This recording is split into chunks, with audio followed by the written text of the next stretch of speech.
అమ్మ ఎక్కడి నుంచి వచ్చారమ్మా మీరు? మాది నల్గొండ డిస్టిక్ మేడం. ఏ సమస్యతో మీరు ఇక్కడికి వచ్చారు? మా మా అక్క చనిపోయింది మేడం.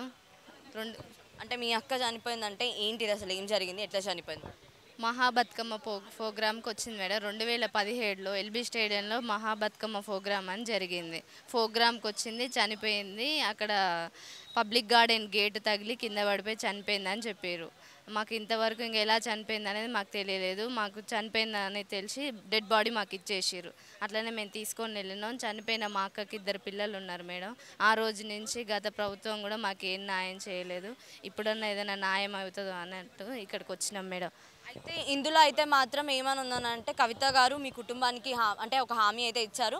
ఎవరైతే చనిపోయారో వాళ్ళ చెల్లెకి ఒక జాబ్ అయితే ఇవ్వండి, ఆమె చదువుకు తగ్గట్టు అని చెప్పి అయితే కవిత గారు ఒక లెటర్ ఇచ్చినట్టు ఇక్కడైతే ఉంది. సో మీకు కవిత గారు ఏమైనా అలాంటి లెటర్స్ ఇచ్చారా? ఇచ్చారు మేడం. మాకు ఒక లెటర్ ఇచ్చింది, 2, 3 ఇచ్చింది మేడం. ఇలాంటివి ఎలాంటి స్పందన జరగలేదు మాకు. అంటే మీ అక్క ఎప్పుడు చనిపోయారండి? 2017లో.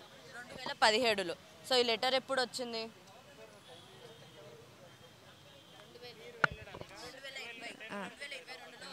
అవును మేడం. ఇప్పటిదాకా మరి మీకు ఏం జాబ్ కానీ ఏం ఇవ్వలేదా అండి? మరి ఏం న్యాయం జరగలే మేడం.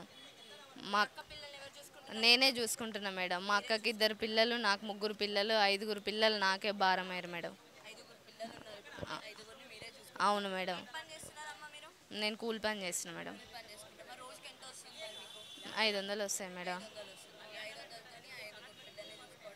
అవును మేడం. అవును. అయితే మీరు కవిత గారు ఇచ్చారు కదా, ఆ లెటర్ తీసుకొని తర్వాత మళ్ళీ ఎవరికి చెప్పలేదా? మీ కలెక్టరేట్లో కానీ లేకపోతే అలా వాళ్ళని? వీళ్ళకి చెప్తుంది మేడం, ఇలాంటి లెటర్లే ఇస్తుంది కానీ తిరిగి తిరిగి మా చెప్పులు అరుగుతున్నాయి కానీ మాకు ఎట్లా ఏ పని కావట్లేదు. ఇప్పుడు దరఖాస్తు ఇచ్చారా అమ్మ లోపల మరిక? ఇచ్చిన మేడం. అక్కడ ఇచ్చినా కానీ అక్కడ ఏం రెస్పాండ్ కాలేదు. అవును.